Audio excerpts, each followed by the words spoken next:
നമസ്കാരം. വീണ്ടും ഒരു മമ്മൂട്ടി ചിത്രം തിയേറ്ററുകളിൽ എത്തിയിരിക്കുകയാണ്. ജിതിൻ കെ ജോസ് സംവിധാനം ചെയ്ത കളങ്കാവ്. എങ്ങനെയുണ്ടായിരുന്നു ആ സിനിമ കണ്ടിട്ട്? ടോട്ടലി എക്സൈറ്റഡ് എന്ന് വേണം പറയാൻ. അത്രയും എനിക്ക് തോന്നുന്നു 245-250 ദിവസത്തിന് ശേഷം ഒരു മമ്മൂട്ടി സിനിമ റിലീസാവുന്നത്. കളങ്കാവൽ ഭയങ്കരമായിട്ട് ഹൈപ്പിലൊക്കെ വന്ന സിനിമയാണ്. പ്രത്യേകിച്ച് അതിൻ്റെ പോസ്റ്ററുകളും ക്യാരക്ടർ പോസ്റ്ററുകളും ടൈറ്റിൽ പോലും ഒരു നിഗൂഢതയൊക്കെ ഒളിപ്പിച്ചു വെച്ചൊരു ക്യാരക്ടറാണ്. അതിനെക്കുറിച്ച് വന്ന വാർത്തകളും എല്ലാം അതാണ്. പക്ഷെ നമ്മളിന്ന് കാണുമ്പോൾ അതിനകത്തൊരു എന്താ പറയാൻ, ഒരു മമ്മൂട്ടി എന്നൊരു നടൻ്റെ ഷോയാണോ, സംവിധായകൻ്റെ ഒരു മികവാണോ, ഇനി എഡിറ്ററിൻ്റെ സിനിമയാണോ, മൊത്തം ടോട്ടൽ സിനിമ ഒരു ഗംഭീര സിനിമയായി മാറിയിട്ടുണ്ട്. വിനായകൻ ആണ് അതിനകത്ത് ഒരു വേഷം ചെയ്തിരിക്കുന്നത്. മമ്മൂട്ടി തുല്യ പ്രാധാന്യമുള്ള 2 വേഷങ്ങളിലാണ്. സിനിമയ്ക്ക് പ്രത്യേകിച്ച് അടരുകളൊന്നുമില്ല, പക്ഷേ സിനിമ പ്രേക്ഷകനുമായി കമ്മ്യൂണിക്കേറ്റ് ചെയ്യുന്നുണ്ട്, കാര്യമായി കമ്മ്യൂണിക്കേറ്റ് ചെയ്യുന്നുണ്ട്. അതിനകത്ത് ഒരു വലിയ ഒരു നീണ്ട നായികമാരുടെ നിരയാണ്. ഇത്രയും നായികമാർ അതിനകത്ത് ഉൾപ്പെടുത്തുമ്പോൾ തന്നെ സ്വാഭാവികമായി നമ്മൾ വിചാരിക്കും ഈ സിനിമ ഒന്ന് ലാഗ് ചെയ്തു പോകും. ഇതിനു മുമ്പ് എനിക്ക് ഏറ്റവും കൂടുതൽ ഒരു കഥാപാത്രം 3 പെണ്ണുങ്ങൾ മമ്മൂട്ടി എങ്ങനെ കാണുന്നു എന്നുള്ള രീതി, ആ സ്ട്രാങ്ങിൽ എങ്ങനെ കാണുന്നു എന്നുള്ളതായിരുന്നു. പിന്നീട് എനിക്ക് വന്ന മറ്റൊരു ക്യാരക്ടർ എന്ന് പറഞ്ഞാൽ ലിജോയുടെ നൻപകൽ നേരത്തെ മയക്കം. അതിൽ ജെയിംസായി വരുന്നു, സുന്ദരമായി ജീവിക്കുന്നു, ജെയിംസായി തിരിച്ചു വന്നു. ട്രാൻസ്ഫോർമേഷൻ ഉണ്ട്, 2 എക്സ്റ്റൻഡഡ് ക്യാരക്ടർ ട്രാൻസ്ഫോർമേഷൻ. നമ്മൾ മമ്മൂട്ടിയിൽ നിന്നൊക്കെ പ്രതീക്ഷിക്കണം. കാര്യം മമ്മൂട്ടിയുടെ കഴിവ് മലയാള സിനിമ കണ്ട് തുടങ്ങിയിട്ടേ ഉള്ളൂ എന്ന് വേണം പറയാൻ. എനിക്ക് തോന്നുന്നു നൻപകൽ നേരത്ത് മയക്കം മുതൽ ഇങ്ങോട്ടാണ് മമ്മൂട്ടി സിനിമകൾ തുടങ്ങിയത്. അഭിനയ പ്രാധാന്യമുള്ള പ്രത്യേക തരം ക്യാരക്ടറുകൾ ചെയ്ത ഭീഷ്മയായാലും ശരി, പുഴു, റത്തീനയുടെ പുഴു, റോഷാക്ക്, റത്തീനയുടെ പുഴു, ഇതിലൊക്കെ മമ്മൂട്ടി വളരെ വ്യത്യസ്തമായ കഥാപാത്രങ്ങൾ ചെയ്തത്. അതുപോലെ തന്നെയാണ് ഈ കളങ്കാവലിനകത്ത്. ഈ പേര്, ഈ കളങ്കാവൽ എന്ന പേര് കൊണ്ട് തന്നെ ശ്രദ്ധിക്കപ്പെട്ട ഒരു സിനിമയാണ്. അതെ, അതിനകത്തൊരു പ്രശ്നമുണ്ട്. തിരുവനന്തപുരത്തുകാർക്ക്, പ്രത്യേകിച്ച് തെക്കൻ തിരുവിതാംകൂറുകാർക്ക് കളങ്കാവൽ എന്ന് പറഞ്ഞാൽ എന്താണെന്ന് അറിയാം. എനിക്ക് തോന്നുന്നു ഈ സിനിമയിൽ അഭിനയിച്ച വിനായകന് പോലും കളങ്കാവൽ എന്ന് പറഞ്ഞാൽ എന്താണെന്ന് അറിയാൻ സാധ്യതയില്ല. ഇടയ്ക്ക് വിനായകൻ്റെ ഒരു ഇന്റർവ്യൂ കണ്ടപ്പോൾ ഈ കളങ്കാവൽ എന്ന് പറഞ്ഞാൽ എന്തോ ദൈവികമായ ഒരു കാര്യമാണ്. പക്ഷെ കളങ്കാവൽ എന്ന് പറഞ്ഞാൽ എനിക്ക് ഈ പേര് തിരുവനന്തപുരത്തുകാർക്ക് ഒഴികെ ആർക്കും കമ്മ്യൂണിക്കേറ്റ് ചെയ്യപ്പെടില്ല. കളങ്കാവൽ എന്ന് പറഞ്ഞാൽ ഭദ്രകാളി ക്ഷേത്രങ്ങൾ, അത് പ്രത്യേകിച്ച് തിരുവിതാംകൂറിൽ ഭദ്രകാളി ക്ഷേത്രങ്ങൾ കൂടുതൽ, മുടിപ്പുരകൾ എന്നറിയപ്പെടുന്ന ഭദ്രകാളി ക്ഷേത്രങ്ങൾ നിരവധിയാണ്. അവിടെ ഈ വർഷാവർഷം അല്ലെങ്കിൽ 3 വർഷത്തിലൊരിക്കലൊക്കെ നടക്കുന്ന പർണേറ്റ് എന്നൊരു ചടങ്ങുണ്ട്. അതായത് ദാരികാസുരനെ കൊല്ലാൻ വേണ്ടി ഭദ്രകാളി നടത്തുന്ന യുദ്ധമാണ്. അപ്പോൾ ഈ എത്രയോ ദിവസങ്ങൾ ഭദ്രകാളി ദാരികനെ അന്വേഷിച്ചിങ്ങനെ നടക്കുന്നു. അപ്പോൾ ഭദ്രകാളി സംരക്ഷിക്കപ്പെടേണ്ട ഭൂമിയുടെ ഓരോ ഊരും ഓരോ ദിക്കിലും ചെന്ന് അവിടെയുള്ള അസുരന്മാരെ മുഴുവൻ കൊന്നു കളഞ്ഞിട്ട് ആണ് ഈ ദാരികനെ തേടിയുള്ള യാത്ര. അപ്പോൾ ഈ ഓരോ ദിക്കിലും ചെല്ലുന്ന ഭദ്രകാളി അവിടുത്തെ അസുര ശക്തികളെ ഉന്മൂലനം ചെയ്യുന്നു. അതാണ് അതിൻ്റെ ഒരു സങ്കല്പം. അതിന് ദിക്കുബലി എന്ന് പറയും. അവിടെ ദിക്കുബലി, അത് കഴിഞ്ഞിട്ട് ആ കളം കാക്കുന്നത്, ആ ജനങ്ങളെ സംരക്ഷിക്കുന്ന ക്ഷേത്രത്തിൽ വന്നിട്ടാണ്. അപ്പൊ ഓരോ ദിക്കിലും ആ കളം കാക്കുന്നത് ദേവിയാണെന്നുള്ള സങ്കല്പം തെക്കൻ തിരുവിതാംകൂറിലാണ്. എനിക്ക് തോന്നുന്നു ജിതിൻ തിരുവനന്തപുരത്ത് തന്നെ, പ്രത്യേകിച്ച് അപ്പൊ തെക്കൻ തിരുവിതാംകൂർ കൊണ്ട് അങ്ങേറ്റം തമിഴ്നാടായി ബോർഡർ പങ്കുവയ്ക്കുന്നത്, അത് വലിയ കാര്യമായ സിനിമയിൽ ഗുണം ചെയ്തിട്ടുണ്ട്. പക്ഷെ ഇതിന് പേരിട്ടപ്പോഴത്തേക്ക് എല്ലാവർക്കും മനസ്സിലാവുന്ന ഒരു പേരുണ്ടായിരുന്നു. അല്ലെങ്കിൽ എന്തുകൊണ്ട് ഈ പേരെന്ന് ഇതിനൊന്ന് ബ്രീഫ് ചെയ്തു. പല ഇന്റർവ്യൂകളിലും അത് ബ്രീഫ് ചെയ്തിട്ടുണ്ട്.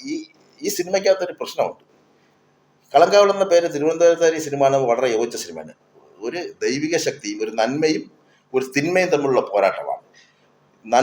തിന്മയ്ക്ക് പേര് നന്മ വിജയം നേടുന്നതാണ് ഈ കളങ്കാവലിന്റെ ഏറ്റവും അവസാനത്തെ. അതായത് പർണാറ്റ് കഴിയുന്നു, യുദ്ധം കഴിയുന്നു, ആകാശയുദ്ധം കഴിയുന്നു, ദാരികനെ വധിക്കുന്നു.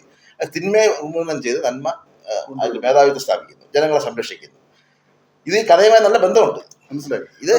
ഈ കഥയിൽ നന്മ ആര് തിന്മ ആരെന്നൊക്കെ സിനിമ കണ്ട് നമുക്കറിയാം. അത് നമ്മൾ അല്ല, ഇതിനകത്ത് എനിക്ക് തോന്നുന്നത് ഈ മമ്മൂട്ടി ഒരു കഥാപാത്രം, മമ്മൂട്ടിയുടെ അഭിനയം ആർക്കും പറഞ്ഞു കൊടുക്കേണ്ടതല്ല. പക്ഷേ ഇതിൽ നോട്ടീസ് ചെയ്യേണ്ട ഒരു കാര്യം വിനായകന്റെ ഒരു ട്രാൻസ്ഫോർമേഷനാണ്. ഇത്രയും നാൾ ചെയ്തത് നിന്നൊരു വ്യത്യസ്തമായ ഒരു പോലീസ് ഓഫീസർ. വിനായകൻ സിനിമയിലേക്ക് വരുന്ന മാന്ത്രിക സിനിമയിലൂടെയാണ്. അത് കഴിഞ്ഞ് പിന്നെ വിനായകനെ കാണുന്നത് ജയരാജിന്റെ മിലേനിയം സ്റ്റാച്ചിലൊക്കെ. അതിലൊക്കെ ഒരു ഡാൻസറായിട്ടൊക്കെ വന്നു. അതിനുശേഷം പല ചെറിയ ചെറിയ വേഷങ്ങളും കോമഡി വേഷങ്ങൾ ചെയ്തു. പിന്നെ ഇങ്ങോട്ട് വന്നപ്പോൾ വിനായകൻ കുറച്ച് സീരിയസ് ആയ വേഷങ്ങൾ ചെയ്തു തുടങ്ങി. സീരിയസ് ആയ വേഷങ്ങൾ ചെയ്തു തുടങ്ങി എന്ന് പറഞ്ഞാൽ നമ്മുടെ നിരവധി സിനിമ നമുക്കത് പറയാൻ പറ്റും. ഒരുത്തിയിലൊക്കെ വിനായകൻ ചെയ്ത വേഷം, ഒരുത്തിൻ്റെ പോലീസ് ഓഫീസറായിരുന്നു. പോലീസ് ഓഫീസറിൻ്റെ എല്ലാ മാനറിസങ്ങളും ഉണ്ട്. ഇതിനകത്തും വിനായകൻ ഒരു പോലീസ് ഓഫീസറാണ്. പക്ഷേ ഒരുത്തിയിൽ കണ്ട പോലീസ് ഓഫീസറിൻ്റെ വേഷത്തിലല്ല, ആ ഒരു മാനറിസമല്ല ഈ പോലീസ് ഓഫീസറിൻ്റെ ഒരു ഇൻവെസ്റ്റിഗേഷൻ ഓഫീസറുടെ വേഷത്തിൽ വളരെ മനോഹരമായി വിനായകൻ്റെ റേഞ്ച് അപാരമാണ്. വിനായകൻ സിനിമയ്ക്ക് പുറത്തുള്ള പെരുമാറ്റം വെച്ച് വിനായകൻ്റെ കഴിവിനെ വിലയിരുത്താനേ പാടില്ല. അത് വിനായകൻ തന്നെ അടുത്തൊരു ദിവസം പറഞ്ഞു, എന്നെ നിയന്ത്രിക്കാൻ ആരും ഇല്ലാത്തതുകൊണ്ടാണ് ഞാൻ ഇങ്ങനെ ആയിപ്പോയത്. പക്ഷെ സിനിമയ്ക്കകത്ത് പുള്ളി ക്യാരക്ടറിലേക്ക് വന്നു കഴിഞ്ഞാൽ വിനായകൻ ഒരു വലിയ നടനാണ്. അത് രജനീകാന്തിനെ പോലുള്ള ഒരു മഹാനടൻ്റെ ഓപ്പോസിറ്റ് ഒരു വില്ലൻ ക്യാരക്ടർ നിൽക്കുമ്പോൾ മമ്മൂട്ടിക്കൊപ്പം ഒരു നായക കഥാപാത്രത്തിനെ കൂടെ അവതരിപ്പിച്ചു എന്ന് പറയാം. നായകനാണോ അത് പിന്നെ സിനിമ കണ്ട് വിലയിരുത്തല്ല. പക്ഷെ വിനായകൻ അപാരമായ റേഞ്ചുള്ള ഒരു നടനാണ്. വിനായകന്റെ ഏതാണ്ട് മുഴുവൻ പെർഫോമൻസും ഇതിനകത്ത് ഉൾപ്പെടുത്തി. വിനായകൻ എന്നൊരു തോന്നൽ നമുക്കുണ്ടാവില്ല. ഒരു പോലീസ് ഓഫീസർ തോന്നുന്നത് അവിടെ ജിതിൻ കെ ജോസ് എന്ന സംവിധായകന്റെ ഒരു മികവാണ്. അതിന് ആ ഒരു കഥാപാത്രം ഒരു സംശയം വേണ്ട. മമ്മൂട്ടി എന്ന മഹാനടനെ കൊണ്ട് ഇത്രയും വലിയൊരു ക്യാരക്ടർ ചെയ്യിക്കാൻ കഴിഞ്ഞത് മമ്മൂട്ടിക്ക് എപ്പോഴും ഉണ്ട്. മമ്മൂട്ടി എത്ര വലിയ നടനാണെന്ന് മമ്മൂട്ടിക്കും അറിയാം, സംവിധാനം ചെയ്യുമ്പോൾ പുതുമുഖർക്കും അറിയാം. പക്ഷേ മമ്മൂട്ടി എപ്പോഴും ഈ സംവിധായകരെ സപ്പോർട്ട് ചെയ്യും. അവർ പറയുന്നത് പുള്ളി ചെയ്തു കൊടുക്കും. ഒരുപക്ഷെ അവർ പറയുന്നതിന് അപ്പുറമായിരിക്കും പുള്ളി ചെയ്യുന്നത്. അത് റസീനയുടെ പുഴുവില് നമ്മൾ കാണുമ്പോഴത്തേക്ക് നമുക്കറിയാം മമ്മൂട്ടി ഒരിക്കലും ചെയ്യാൻ പാടില്ലെന്ന് ജനം ആഗ്രഹിക്കുന്ന ഒരു ക്യാരക്ടർ. ആ ക്യാരക്ടർ അങ്ങ് വെറുത്തുള്ളൂ. അതിന് വേണുവിൻ്റെ മുന്നറിയിപ്പ് അത് നമ്മൾ പ്രതീക്ഷിക്കുന്നതിൻ്റെ അപ്പുറത്ത് വെച്ച് സിനിമ അങ്ങ് അവസാനിക്കും. അപ്പം നമുക്ക് മമ്മൂട്ടിയോട് ആ കഥാപാത്രത്തിനോട് സ്വാഭാവിക ഒരു വെറുപ്പ് തോന്നും. പ്രമേയത്തിൽ നിന്നാണ് നമുക്ക് ഭയം തോന്നും ആ കഥാപാത്രത്തിൽ. അപ്പോൾ ആ ക്യാരക്ടറിനനുസരിച്ച് ഒരു സംവിധായകൻ നിശ്ചയിക്കുന്നതിന് അപ്പുറത്തെ റേഞ്ചിലേക്ക് മമ്മൂട്ടിക്ക് പോകാൻ കഴിയും. ഇതൊന്നും അല്ല മമ്മൂട്ടി റേഞ്ചിന് വരാൻ പോകുന്നതേ ഉള്ളൂ. ഓരോ സിനിമ ഇതിന് ഈ കഥ എഴുതുമ്പോൾ വേറെ മറ്റു പല കഥാപാത്രങ്ങളുമാണ് മനസ്സിൽ ഓടിക്കൊണ്ടിരുന്നത്. അതിലൊന്ന് പൃഥ്വിരാജ് ആയിരുന്നു എന്ന് പുള്ളി തന്നെ തുറന്ന് പറയാനുണ്ട്.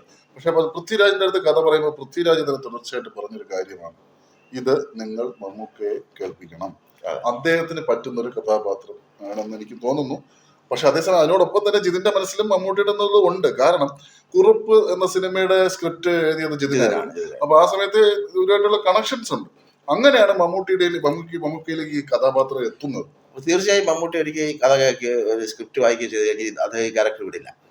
അതിന് ഏറ്റവും വലിയ ഉദാഹരണമാണ് ഇബ്രാഹിം ഹോസ്ലർ ആ സിനിമ.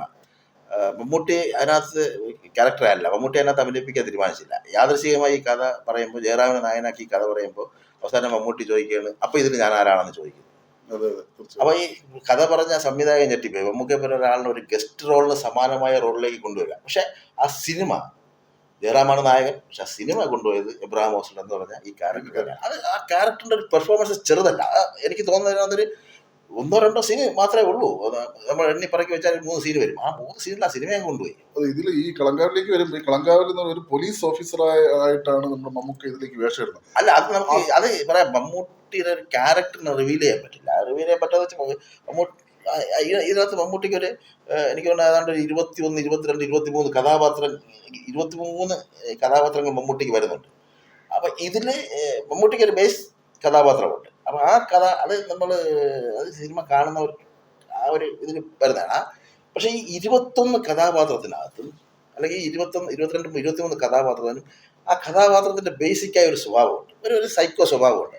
ആ സ്വഭാവം നിലനിർത്തിക്കൊണ്ടിട്ടാണ് ഈ കഥാപാത്രങ്ങളായി മാറുന്നത്. അതിനകത്ത് അമീറായി മാറുന്നുണ്ട്, ബാബുവായി മാറുന്നുണ്ട്, രാജുവായി മാറുന്നുണ്ട്, അങ്ങനെ പല പേരിലുള്ള കഥാപാത്രങ്ങളായിട്ട് മാറുന്നുണ്ട്. അപ്പോഴെല്ലാം ആ കഥാപാത്രങ്ങൾക്ക് യോജിച്ച മാനരസങ്ങൾ വരികയും അതിന്റെ ബേസായി ഈ പ്രധാന കഥാപാത്രത്തിന്റെ സ്ഥായി ഭാവം മുഖത്തുണ്ടാകുക. ആ ചില ചിരികളെന്നൊക്കെ കാണുമ്പോൾ ഈ നമ്മൾ കൊലച്ചിരി എന്നും അതല്ല, അതിനൊരു ആത്മനിർവൃതി, ഒരു സൈക്കോയുടെ ആത്മനിർവൃതി അടയുന്ന ഒരു ചിരി. അത് എങ്ങനെ അത്രയും പെർഫെക്റ്റ് ആയിട്ട് ചെയ്യാൻ പറ്റുന്നുള്ള അത്ര മമ്മൂട്ടിക്ക് ചിലപ്പോൾ പറ്റിയ അധ്വാനം കുറച്ചിട്ടായിരിക്കും എന്താ ചെയ്യുക. പക്ഷെ നമ്മൾ ആലോചിക്കുമ്പോൾ അത്ര പെർഫെക്റ്റ് ആയിട്ട് ആ മുഖം കൊണ്ട് അദ്ദേഹം കാണിച്ചിരിക്കുന്നത്. എത്രയോ വർഷമായി സിഗരറ്റ് വലി നിർത്തിയ ഒരു മനുഷ്യനാണ് പുള്ളി. ഇതിനകത്ത് സിഗരറ്റൊക്കെ വലിക്കുന്ന ഒരു ഇത് കണ്ടു കഴിഞ്ഞാൽ ചെയിൻ സ്മോക്കർ വലിക്കുന്ന ആ ലെവലിലേക്കാണ് പുള്ളി ചെയ്തിരിക്കുന്നത്. അങ്ങനെ മമ്മൂട്ടി വെള്ളം കുടിക്കുന്ന പോലും, ഒരു പത്രം തുറന്ന് നോക്കുന്നത് പോലും വളരെ നാച്ചുറലായി ആ കഥാപാത്രത്തിന് യോജിച്ചത്. ഒരേ സീന് പലയിടത്ത് ആവർത്തിക്കുമ്പോഴും പല കഥാപാത്രങ്ങൾ ആവർത്തിക്കുമ്പോൾ വ്യത്യസ്തമായി തോന്നും. നമ്മൾ സിനിമ ഒരിക്കലും കാണുമ്പോൾ നമുക്ക് മനസ്സിലാവും, വ്യത്യസ്തമായി തോന്നും. മമ്മൂട്ടി അങ്ങ് മാക്സിമം പിഴിഞ്ഞെടുത്തിട്ടുണ്ട് ജിതിൻലാൽ. അത് ജിതിൻലാൽ ഭയങ്കരമായി വിജയിച്ചു. തുടക്കക്കാരനെന്നുള്ള ഒരു ഇത് വരുന്നില്ല. ഞാൻ ഇപ്പൊ ഒരു 2023 ശേഷം ഇന്റർനാഷണൽ ലെവലിൽ സിനിമ ഒരു വലിയ മാറ്റം സംഭവിച്ചിട്ടുണ്ട്. സിനിമ ക്രൈമിലേക്ക് മാറുന്നു, അല്ലെങ്കിൽ സബ്ജക്റ്റുകൾ ക്രൈമിലൂടെ പറയാൻ ശ്രമിക്കുന്നു, ആ സ്പീഡിൽ കഥ പറയുന്നു. ഈ സിനിമയ്ക്ക് ഒരു പ്രത്യേകത, ഇതൊരു ക്രൈം ആയിട്ട് പറയുകയാണെങ്കിൽ ഈ സിനിമ ഒരു ക്രൈം സ്റ്റോറി തന്നെയാണ്. അതിനകത്തൊരു തർക്കമല്ല. അത് ഇതിനും പറഞ്ഞിട്ടുള്ളത് ഒരു ക്രൈം സ്റ്റോറി തന്നെയാണ്.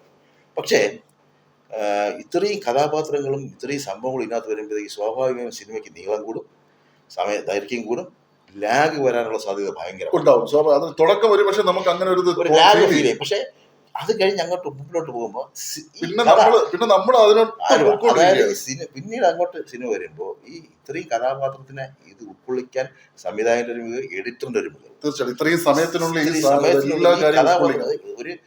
ഒരു മിനിറ്റ് വെച്ച് ഒരു കഥാപാത്രം എടുത്താൽ ഏതാണ്ട് 30 മിനിറ്റിന് പുറത്തേക്ക് പോകാനുള്ള സാധനം ഒരു 15 മിനിറ്റിനകത്ത് ഈ മുഴുവൻ സാധനം പല ഘട്ടങ്ങളിലായിട്ടാണ്, ഒരിക്കലും പല ഘട്ടങ്ങളിലായിട്ട് ഇത് പറഞ്ഞത്.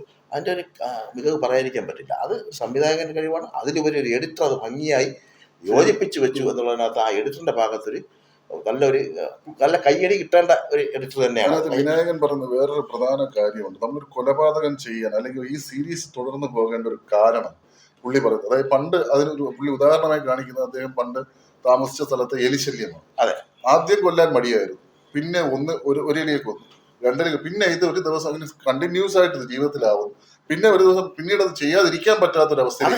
അതാണ് ഒരു സൈക്കോപാത്തിന്റെ ഒരു പ്രധാനപ്പെട്ട ലക്ഷണം. നമ്മൾ എന്തെങ്കിലും ഒരു കാര്യം നമുക്ക് ഭയങ്കര മടിയായിരിക്കും ചെയ്യാൻ, ഒരിക്കൽ ചെയ്ത് തുടങ്ങി അതിൻ്റെ ഒരു സുഖം അനുഭവിച്ചു കഴിഞ്ഞാൽ പിന്നെ അത് നമ്മൾ ചെയ്തുകൊണ്ടേയിരിക്കും. അത് ഈ രണ്ട് കഥാപാത്രങ്ങളും ഈ സിനിമയ്ക്കകത്തൊരു സൈക്കോപാത്ത് തന്നെയാണ്. അത് അങ്ങനെ അതിന് ഉള്ള അവസരം അവരുണ്ടാക്കി എടുത്തുകൊണ്ടിരിക്കും. അവർ കെണി വയ്ക്കും, ആ കെണിയിലേക്ക് അവർ തന്നെ ഇരയെ കൊണ്ടുവരും. അവരതിനകത്തുനിന്ന് ഭംഗിയായി നശിപ്പിച്ച് അവസാനിക്കും. പിന്നെ ഏത് ക്രൈമിനും ഒരു ലൂപ്പ് ഹോൾ ഉണ്ടാകും. ആ ലൂപ്പ് ഹോൾ എല്ലാവരും പിടുത്തം വരുന്നത്. എനിക്ക് തോന്നുന്നത് സൈനൈഡ് മോഹനൻ എന്ന് പറഞ്ഞ യഥാർത്ഥ കഥാപാത്രം, ആ കഥാപാത്രത്തിനും ഇത്തരം ഒരു ലൂപ്പ് ഹോളിലാണ് അയാൾക്ക് പിടിവീഴുന്നത്.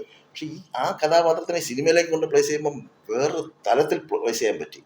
വേറൊരു തലത്തിൽ സൈനൈഡ് മോഹൻ അല്ല ഇതിനകത്ത് കഥാപാത്രം. സൈനൈഡ് മോഹൻ ചെയ്ത സംഭവങ്ങൾ ഇതിനകത്ത് പക്ഷെ മമ്മൂട്ടിയുടെ ക്യാരക്ടർ സൈനൈഡ് മോഹന്റെ ക്യാരക്ടറേ അല്ല, അത് വേറൊരു ക്യാരക്ടറാണ്. അങ്ങനെ ഒരു യഥാർത്ഥ സംഭവത്തിനെ എടുത്തിട്ട് അതിനകത്ത് കുറെ കഥാപാത്രങ്ങളെ ഇൻവോൾവ് ചെയ്യിച്ച് അത് ഒരു മലയാളത്തിൽ അടുത്ത കാലത്ത് ഇറങ്ങിയ ഒരു ഇൻവെസ്റ്റിഗേഷൻ ത്രില്ലറുകളിൽ ഒന്നാണ്.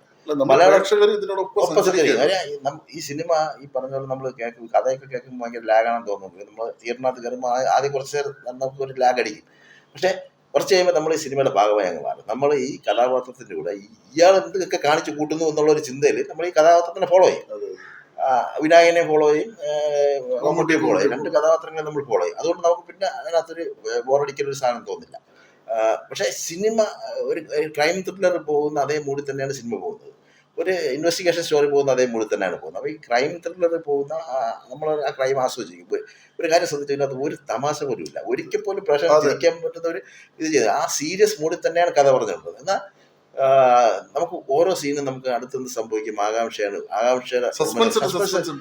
പക്ഷെ അങ്ങനെയാണ് ഈ സിനിമ കൊണ്ട് അവസാനിപ്പിക്കുക. അതുകൊണ്ട് പ്രേക്ഷകർ ഇതിനോടൊപ്പം സഞ്ചരിക്കും.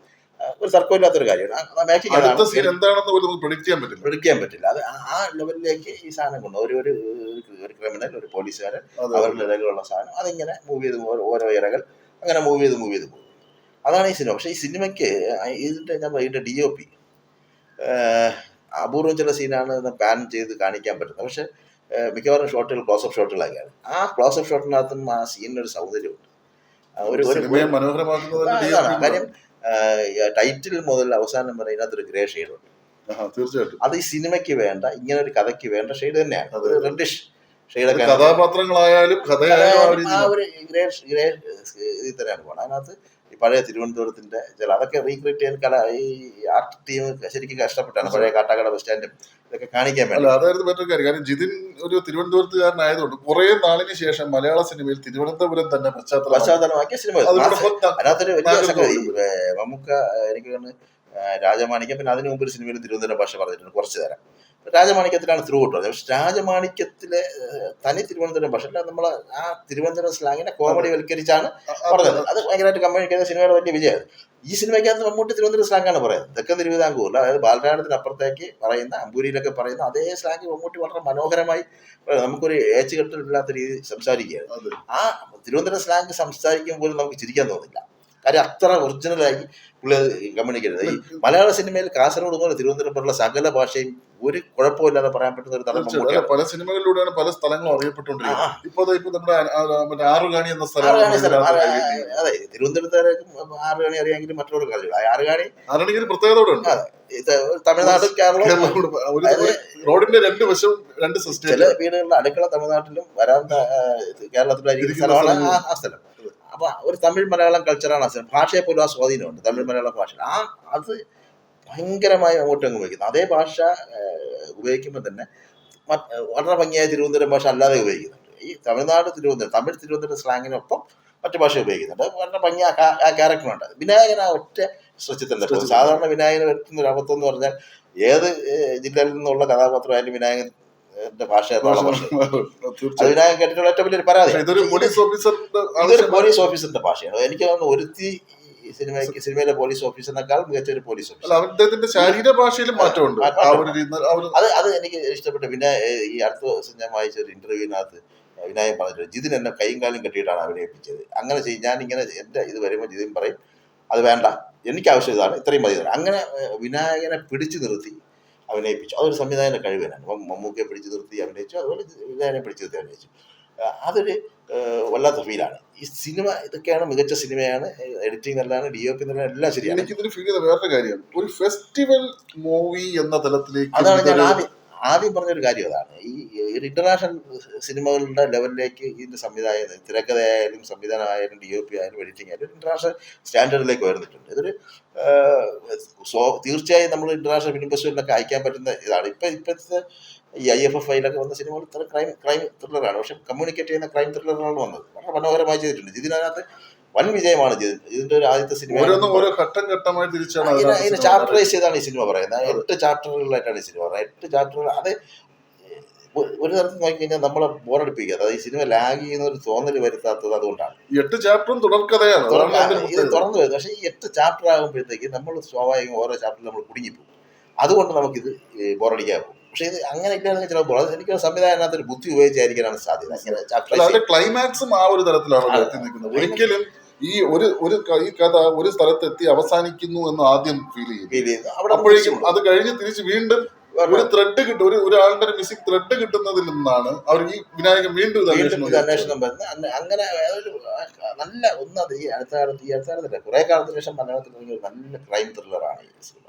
സംഭവത്തിന് അധികരിച്ച് ചെയ്തിരിക്കും നല്ല ക്രൈം ത്രില്ലർ. അതിനകത്ത് ഈ ക്രിമിനലും പോലീസുകാരും തമ്മിലുള്ളൊരു മൗസ് ആൻഡ് കാറ്റ് കളിയൊക്കെ ഇതാണ്. പക്ഷെ അങ്ങനെ മനുഷ്യനെ ബോറടിപ്പിക്കാതെ ആ സാധനം കൊണ്ടുവന്നു. ഇതിനകത്തൊരു വലിയ ഡീമെറിറ്റ് ഉണ്ട് ഈ സിനിമയ്ക്കകത്ത്. സിനിമയുടെ മേക്കിങ്ങിനോ അല്ലെങ്കിൽ ഇതൊന്നുമല്ല. ഈ മമ്മൂട്ടി ഫാൻസിനൊരു പ്രശ്നമുണ്ട്. മമ്മൂട്ടി ഒരു ഫാൻ ബേസ് കിടക്കുന്ന ഫാമിലി സിനിമ അനൗൺസ് ചെയ്യുമ്പോൾ മാസ് പടം പ്രതീക്ഷിക്കും. കളങ്കാവലിന്റെ ഈ പോസ്റ്ററും ഇതിന്റെ ട്രെയിലറും ഒക്കെ കാണുമ്പോഴത്തേക്ക് ഇതെന്തോ ഒരു അടിപൊളി പടമാണ്, ഗുണ്ടാ പടമാണ്, അടി ഇടി വെടി എന്നൊക്കെ ആയിരിക്കും ഇതിനകത്ത് ഉദ്ദേശിക്കുന്നത്. അല്ലെങ്കിൽ 5 ബലാത്സംഗം. ഈ പ്രത്യേകിച്ച് ശൈലിയുടെ പോയിന്റ് കഥയാകുമ്പോൾ ഉറപ്പായിട്ട് ബലാത്സംഗം പ്രതീക്ഷിക്കും. ഇതൊക്കെ പ്രതീക്ഷിച്ചായിരിക്കും ഇത്. കാരണം മമ്മൂട്ടിയുടെ മാസ് ഡയലോഗ്, ഇതിനകത്ത് മമ്മൂട്ടിക്ക് ഒരു മാസ് ഡയലോഗും ഇല്ല. നമ്മൾ നൻപകൽ നേരത്ത് ബൈക്കും കാണുമ്പോഴത്തേക്ക് അതിനകത്ത് മമ്മൂട്ടിയുടെ മാസ് ഡയലോഗ് പ്രതീക്ഷിച്ചിട്ട് പോയിട്ട് കാര്യമില്ല. അതുപോലെ തന്നെയാണ് ഈ സിനിമയ്ക്കകത്ത് മമ്മൂട്ടി ഒരു മാസ് ഡയലോഗും ഇല്ല. വിനായകൻ്റെ ആർക്കും മാസ് ഡയലോഗുകളില്ല. പക്ഷേ സിനിമ അതിൻ്റെ ഒരു ആവശ്യമില്ല. സിനിമയ്ക്ക് മമ്മൂട്ടിയുടെ സിനിമയ്ക്ക് അതിൻ്റെ ആവശ്യമില്ല. മമ്മൂട്ടിയുടെ അഭിനയം മാത്രം ചൂഷണം ചെയ്താൽ കഴിവാണ്. അപ്പോൾ ഇതിനകത്തൊരു പ്രത്യേകത ഉള്ളത്, ഈ മമ്മൂട്ടിക്ക് ഒരു ഫാൻ ബെൽറ്റ് ഉണ്ട്. ആ ഫാൻ ബെൽറ്റിൽ ഏറ്റവും വലുത് ഫാമിലി ഓഡിയൻസാണ്. സ്ത്രീകൾ ഈ സബ്ജക്ട് എങ്ങനെ എടുക്കുന്ന പക്ഷേ ഇത്രത്തോളം സ്ത്രീ കഥാപാത്രങ്ങൾ ഉൾപ്പെടുന്ന ഒരു കഥയ്ക്കകത്ത് മമ്മൂട്ടി ഇത്ര ഒരു ക്യാരക്ടർ ഏറ്റെടുക്കുമ്പോൾ അവര് ചിലപ്പോൾ ഇത് ഉൾക്കൊള്ളില്ല. കാര്യം അവർ പ്രതീക്ഷിക്കുന്ന അവരൊരു ഫാമിലി മാൻ മമ്മൂക്കെ പ്രതീക്ഷിക്കുമ്പോൾ ഇങ്ങനൊരു മമ്മൂട്ടി ഒരിക്കലും അവർ പ്രതീക്ഷിക്കില്ല. അപ്പോൾ അതുകൊണ്ട് അവർ തിയേറ്ററിൽ നിന്ന് മാറി നിൽക്കാനൊരു സാധ്യതയുണ്ട്. OTT വരുമ്പോൾ അവർ കാണുമായിരിക്കും. പക്ഷെ അങ്ങനെ ഒരു ഇതുണ്ട്. അങ്ങനെ മാറി നിൽക്കുന്ന മമ്മൂട്ടി ഫാൻ പെട്ട സ്ത്രീയൊക്കെ വലിയ അബദ്ധമായിരിക്കും. മമ്മൂക്കയുടെ അഭിനയം നിങ്ങൾക്ക് ഏറ്റവും നല്ല അഭിനയം കാണണമെങ്കിൽ നിങ്ങൾ ഈ സിനിമ കാണണം. അല്ലാതെ മമ്മൂക്ക് ആരെങ്കിലും പറഞ്ഞിട്ട് മമ്മൂക്ക് ഇതിനകത്ത് വരുന്ന ക്രൂരനായ ഇതാണെന്നൊക്കെ പറഞ്ഞിട്ട് നമ്മളെ മമ്മൂട്ടി അതൊന്നും അല്ല ചെയ്യേണ്ടതെന്ന് വിചാരിച്ച് പോകാതിരിക്കുന്നത്. അത് ഈ പുഴുവിൽ സംഭവിച്ചു പോയതാണ്. പുഴുവിൽ മമ്മൂട്ടി ചെയ്തെങ്കിൽ ഒരു നെഗറ്റീവ് ക്യാരക്ടറാണ്. അവസാനം ഒരു നെഗറ്റീവ്, സ്വന്തം മകനെ നിയന്ത്രിച്ച് നിർത്തുന്നവർക്ക് ഒരു വളരെ റാഷായ ഒരു അച്ഛൻ, അത് കഴിഞ്ഞ് സഹോദരി ജാതിമാർ അങ്ങനെ അവസാനം അവനെ കൊല്ലുന്നവര്. അപ്പം സ്വാഭാവികമായും സ്ത്രീക്ക് ഒരു വിരോധം തോന്നുന്ന ഒരു ക്യാരക്ടർ. അവർ തിയേറ്ററിൽ പോയില്ല. അതേസമയം ഭീഷ്മ വന്നപ്പോൾ ഒരു തിയേറ്ററിൽ പോയി. ഭീഷ്മ വന്ന നല്ല ഹിറ്റായിരുന്നു. രാജമാണിക്കൊക്കെ സ്ത്രീകളെ കൂത്തൊഴുക്കായിരുന്നു. അപ്പൊ അതുകൊണ്ട് അതൊരു ഇതിന്റെ ഒരു ഡ്രോബാക്ക് ആണ് ഈ സിനിമ. പക്ഷെ അത് ഡ്രോബാക്ക് എന്ന് പറയുമ്പോൾ ഈ നമ്മളെ പ്രേക്ഷകർ മാറേണ്ടിയിരിക്കും. അവരുടെ കാഴ്ചപ്പാട്. കാരണം ഒരു സിനിമ നമ്മൾ കേൾക്കുമ്പോൾ മമ്മൂട്ടി എന്നൊരു താരത്തിനെ അവർക്കറിയാം. ഇത് കളങ്കാവൽ അല്ലെങ്കിൽ ഇന്നതൊക്കെ അവര് നേരത്തെ പ്രെഡിക്റ്റ് ചെയ്യും. അത് ചെയ്യാൻ പാടില്ല, ഒരു മുൻവിധി പാടില്ല. നമ്മളെപ്പോഴും കാണാറുള്ളത് മമ്മൂട്ടിയെ പോലൊരു മഹാനായ നടൻ, ഇന്ത്യ കണ്ടതിൽ വെച്ച് ലോകം കണ്ടതിൽ വെച്ചിട്ട് മികച്ചത്, ഒരു തർക്കവുമില്ല, മികച്ചതാണ്. അദ്ദേഹത്തിന് സാധ്യത ഭയങ്കര. ഇന്ന് ഈ സിനിമ ഷോ തുടങ്ങുന്നതിന് തൊട്ട് മുമ്പ് ഒരു ചെറിയൊരു ഇത് കാണിച്ചു, ദ കിങ് ഈസ് അതായത് അദ്ദേഹത്തിന് കുറെ ഇടവേളയ്ക്ക് ശേഷം വരും. അതിനകത്ത് പറഞ്ഞ പ്രഗത്ഭരായ ആൾക്കാരുടെ വാക്കുകൾ തന്നെ മമ്മൂട്ടി എന്ന നടനെ കുറിച്ച് എത്രത്തോളം ഒരു ഇതാണ്. മമ്മൂട്ടി നമ്മൾ ഇത്രയും നാൾ കണ്ടല്ലോ, അടക്കം വിരാതെ കണ്ട ചന്തുവല്ല, വിധേയനിൽ കണ്ട ഭാസ്കര പട്ടേലല്ല, ഒന്നും മാണയല്ല, മാടയല്ല, ഇതൊന്നുമല്ല മമ്മൂട്ടി. അമരത്തിൽ അച്ചുട്ടിയൊന്നല്ല മമ്മൂട്ടി. നിങ്ങൾ കാലത്തിനനുസരിച്ചുള്ള ഭീഷ്മയിലെ ക്യാരക്ടർ എന്നൊക്കെ പറഞ്ഞ അസാമാന്യമായ ക്യാരക്ടറാണ്. അതുപോലെ തന്നെ നൻപത് നേരത്തെ നമ്മൾ വെറുത്തു പോകുന്നൊരു ക്യാരക്ടർ, അതുപോലൊരു ക്യാരക്ടറാണ് ഇത്. പക്ഷേ ഇത് വേറൊരു വികാരമാണ് ഇത് സൃഷ്ടിക്കുന്നത്. അപ്പം എപ്പോഴും നമ്മൾ ശ്രദ്ധിക്കാനുള്ള മമ്മൂട്ടിയുടെ ഫാൻസ് ആയിട്ടുള്ള വനിതകളുണ്ടെങ്കിൽ ഇത് തിയേറ്ററിൽ പോയി കാണണം. കാരണം നമ്മളൊരു മിനി സ്ക്രീനിൽ കാണുമ്പോൾ, ഒരു ടി വിയിലോ മൊബൈലിലോ ഒക്കെ ഈ സിനിമ കാണുമ്പോൾ ഇതിനകത്ത് ഈ മിക്കവാറും മമ്മൂട്ടിയുടെ നല്ല സീനെല്ലാം ടൈറ്റ് ക്ലോസപ്പാണ്. ഈ ടൈറ്റ് ക്ലോസപ്പിനകത്തും ലോങ് ഷോട്ടിനകത്തും ഈ മുഖത്തിൻ്റെ ഒരു ഭാവങ്ങളുണ്ട്, ഈ കഥാപാത്രത്തിന് വേണ്ടി ഒരു ചിരി, ക്രൂരമായ ഒരു ചിരി, നമുക്കത് ക്രൂരമായ ചിരിയാണ്. ഏതെങ്കിലും ഒരു സൈക്കോയെ സംബന്ധിച്ച് അവർക്ക് ആത്മനിർവൃതി നൽകുന്ന ഒരു ചിരിയാണ്. അവരൊരു കാര്യം ചെയ്തു, അതിലവർക്ക് സന്തോഷം തോന്നി, ആ സന്തോഷം കൊണ്ടുണ്ടാകുന്ന ഒരു ചിരിയാണ്. അതിനെ ക്രൂരമായ ചിരി എന്നല്ല പറയണ്ട, ആ ഒരു സൈക്കോ ചിരിയാണ്. ആ സൈക്കോ ചിരി, ആ പ്രമേഹത്തിലൊരു ചിരിയാണ്. പ്രമേഹത്തിലെ ചിരി ആൾക്കാർ ഞെട്ടിപ്പോയൊരു ചിരിയാണ്. അങ്ങനെ വേറെ ഒരു കഥാപാത്രം ചിരിക്കുന്നതായിട്ട് ഞാൻ കണ്ടിട്ടില്ല. പ്രമേഹത്തിലെ ചിരിയും ഇതിലെ ചിരിയും തമ്മിൽ ഭയങ്കര വ്യത്യാസം. ഇത്രയധികം ചിരികൾ ചിരിക്കാൻ പറ്റുന്നു എന്നുള്ളത്. അതുകൊണ്ട് നമ്മൾ ഈ സിനിമ തിയേറ്ററിൽ തന്നെ പോയി കാണണം, എന്നാലേ അതിന്റെ സൗന്ദര്യം ആസ്വദിക്കാൻ പറ്റും, മമ്മൂട്ടിയെ മനസ്സിലാക്കാൻ പറ്റും. അതുപോലെ തന്നെ സൈനൈഡ് മോഹൻ എന്ന് പറഞ്ഞൊരു കഥാപാത്രമാണ് മിക്കപ്പോഴും പലതിനും ഇതായിട്ട് വന്നിട്ടുണ്ട്, റൂമേഴ്സായിട്ട് വന്നു തുടങ്ങിയായിരുന്നു സംഭവം. പക്ഷെ സൈനൈഡ് മോഹൻ എന്നൊരു കഥാപാത്രം സൈനൈഡ് മോഹനായിട്ട് മാത്രമല്ല നിൽക്കുന്നത്, അതിനകത്ത് പല പല പല ഇതിനെയും കൊണ്ടുവന്നു പല കഥാപാത്രത്തെ. അത് എനിക്ക് തോന്നുന്നത് തിരക്കഥ, ഇത് നല്ല തിരക്കഥ ഇതാണ്. അത് നോക്കാം, കുറിപ്പ് കാണുമ്പോൾ മനസ്സിലാവും എങ്ങനെ ഒരു തിരക്കഥയ്ക്ക് രസകരമായ ട്വിസ്റ്റുകൾ കൊണ്ടുവരാൻ പറ്റുമോ. അപ്പൊ സൈനൈഡ് മോഹന്റെ കഥയ്ക്കകത്ത് ഇതിൻ്റെതായ ട്വിസ്റ്റുകൾ കൊണ്ടുവരും. അത് പ്രേക്ഷകരെ ഞെട്ടിക്കുന്ന ട്വിസ്റ്റുകളാണ്. അത് പലപ്പോഴും നമ്മൾ ഇന്റർവൽ പഞ്ച് എന്നൊക്കെ പറഞ്ഞ ഈ അടുത്ത കാലത്ത് കണ്ട സിനിമകളിൽ ഏറ്റവും നല്ല ഇന്റർവൽ പഞ്ച്, രസകരമായി. ഞാൻ ഉദ്ദേശിക്കുന്നത് ഈ പണ്ട് മമ്മൂട്ടി സംഘം സിനിമയൊക്കെ കാണും, പഴയ സിനിമ ആറുണി ഒക്കെ കാണും, മുറുകയെ കാണും, മമ്മൂട്ടി സെർട്ടുവലി വീഡിയോയിലൊക്കെ നമ്മൾ കണ്ടിട്ടുണ്ട്, വളരെ രസകരമായി. പക്ഷെ അതൊന്നും വളരെ വ്യത്യാസമാണ്.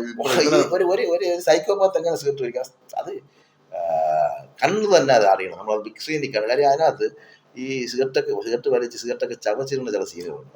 ആ സീൻ വളരെ മൈന്യൂട്ടായിട്ടാണ്, അതായത് ഈ സീന് പോകുന്നുണ്ട്, ഇതെല്ലാം പോകുന്നുണ്ട്. ഇതിനിടയിൽ ഇദ്ദേഹം ഇങ്ങനെ ഇത് ചവച്ച്, അപ്പൊ ഇതൊക്കെ ബിഗ് സ്ക്രീനിൽ കാണുമ്പോഴേ ഇത് മനസ്സിലാവും. അതുകൊണ്ടാണ് ഞാൻ പറഞ്ഞത്, നിങ്ങൾ തിയേറ്ററിൽ തന്നെ ഈ സിനിമ കാണണം. ഇത്ര പ്രേക്ഷകർ തിയേറ്ററിൽ എത്തിയാലേ ഇത്തരം സിനിമകൾക്ക് ഇനിയും ചെയ്യാനുള്ള ധൈര്യം അവർക്കുണ്ടാവും. കളങ്കാവൽ ഒരു മസ്റ്റ് വാച്ചബിൾ മൂവിയാണ്. ഞാൻ ഇതിനകത്ത് ഇത് കൊടുക്കുന്നത്, മാർക്ക് കൊടുക്കുന്നത്, 10 മാർക്ക് കൊടുക്കണമെങ്കിൽ ഞാൻ 9 മേളിൽ കൊടുക്കും. കാര്യം അത്രയും ഉണ്ട് സിനിമയ്ക്കകത്ത്, പൈസ കൊടുത്താൽ മുതലാവും. തീർച്ചയായിട്ടും അതാണ് പലരും ചോദിക്കുന്നത്, നടക്കുന്നത്. ഇപ്പൊ വേറൊരു കാര്യം പറയാനുള്ളത് ജിതിൻ കെ ജോസ് എന്ന സംവിധായകനെ കുറിച്ചാണ്. അദ്ദേഹത്തിന്റെ മേക്കിംഗ് ആണ്. എന്തായിരുന്നാലും ഒരു തുടക്കക്കാരൻ എന്നുള്ള ഒരു എന്താ പറയുക, ഒരു പതർച്ച ഈ സിനിമയിലില്ല. എന്തായാലും അദ്ദേഹം മലയാള സിനിമയിൽ തുടരും ഒരു മുതൽക്കൂട്ടാണ്. അതുപോലെ ലോക സിനിമയ്ക്ക് ഒരു മുതൽക്കൂട്ടാണ് മമ്മൂട്ടി. ഒപ്പം വിനായകന്റെ റേഞ്ചും ഇതിന് കൂടുതൽ പലതരത്തിൽ ഉയർന്നു നിൽക്കുന്നത്. കേരളത്തിലല്ല എങ്കിൽ ഇവരൊക്കെ വലിയ വലിയ പലപ്പോഴും വിനായകൻ പല ഇന്റർവ്യൂവിലും പറഞ്ഞിട്ടുണ്ട്, എനിക്ക് നിങ്ങൾ ആ ക്യാരക്ടർ നിങ്ങൾ എനിക്ക് തന്നു നോക്കൂ, എനിക്ക് അവസരം തന്നാൽ ഞാനത് ചെയ്ത് കാണിക്കാം, അതിനപ്പുറത്തോട്ടല്ല ചെയ്യാത്തൊരു ക്യാരക്ടർ നിങ്ങൾ അത് ചെയ്യാൻ പറ്റുമോ എന്നൊക്കെ ചോദിച്ച് വന്നിട്ട് കാര്യം. എന്തുകൊണ്ട് ലോകേഷ് രജനീകാന്തിന്റെ സിനിമയിലേക്ക് വിളിച്ചു? വിനായകൻ അതുപോലെ അത്ര ഒരു ക്യാരക്ടർ ചെയ്തിട്ടില്ല, പക്ഷെ വിനായകൻ ചെയ്യുമെന്ന് ഉറപ്പുള്ളൂ. രജനീകാന്തിന്റെ ഓപ്പോസിറ്റ് നിന്ന് ഡയറക്ടർ അഭിനയിക്കുന്ന, അതിന്റെ രജനീകാന്തിന്റെ മകളിൽ അഭിനയിക്കുന്ന ഒരു വില്ലൻ, അതിനകത്ത് മലയാളം പറഞ്ഞത് എന്താ സാറേ മനസ്സിലായോ എന്നൊക്കെ പറയുമ്പോ തമിഴ്നാട്ടിൽ ഏറ്റവും ഹിറ്റായ ഡയലോഗാണ്. അവരെ കൊളേജായിട്ട് ഭയങ്കരമായി ഹിറ്റായത്. അത് ഈ സിനിമയ്ക്കകത്ത് അതിന് വ്യത്യസ്തമായ ഒരു ക്യാരക്ടർ. കഴിഞ്ഞ ദിവസം ഈ സിനിമയുടെ കളങ്കാവൽ സിനിമയുടെ പ്രൊമോഷൻ എറണാകുളത്ത് നടക്കും മമ്മൂട്ടി ചേർത്ത് പിടിച്ചൊരു കഥാപാത്രമാണ് വിനായകൻ. മമ്മൂട്ടി ഇത്തരക്കാരെ ചേർത്ത് പിടിക്കും. കാര്യം മമ്മൂട്ടിയുടെ റേഞ്ചിൽ അഭിനയിക്കാൻ കഴിയുമെന്ന് അറിയുന്നവരൊക്കെ മമ്മൂട്ടി ചേർത്ത് പിടിക്കും. മറ്റേ അങ്ങനെ അകറ്റി നിർത്തുന്ന ഒരാളൊന്നുമല്ല. വിനായകനെ കൊണ്ടൊക്കെ അത് സാധിക്കും. അദ്ദേഹത്തിന്റെ ഉള്ളിന്റെ ഉള്ളിൽ നന്മകളുണ്ട്. അത് നമ്മൾ തിരിച്ചറിയുമ്പോൾ പറഞ്ഞാൽ മാത്രമേ അദ്ദേഹം എന്താണെന്ന് അറിയാൻ പറ്റുള്ളൂ.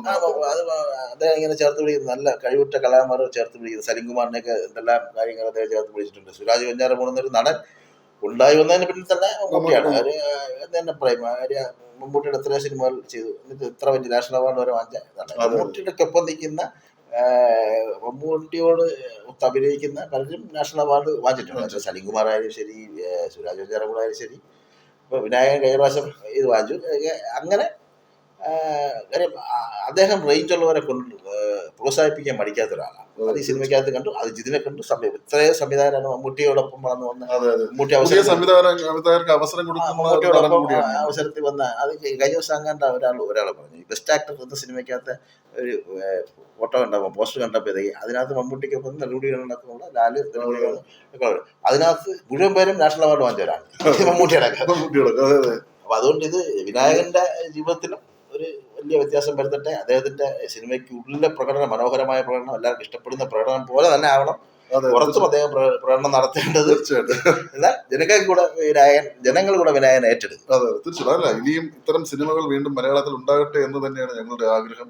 വീണ്ടും പ്രത്യേകിച്ച് ഈ ടീമിന്, കളങ്കാവൽ ടീമിന് മൊത്തത്തിൽ ഞങ്ങൾ എല്ലാവരും ഹാറ്റ്സ് ഓഫ്.